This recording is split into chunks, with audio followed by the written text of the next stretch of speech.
Здравейте, приятели на фолклора на ансамбъл България! Аз съм Ива Костова, хореограф и ръководител на ансамбъла.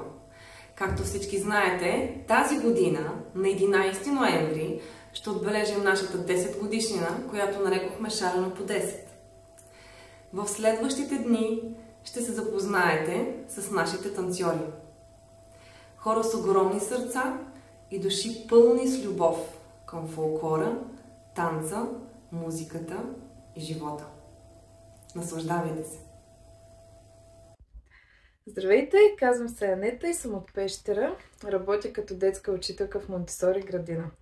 За мен първото ми участие с ансамбъла на фестивал беше още по-вълнуващо, защото всъщност се оказахме двама.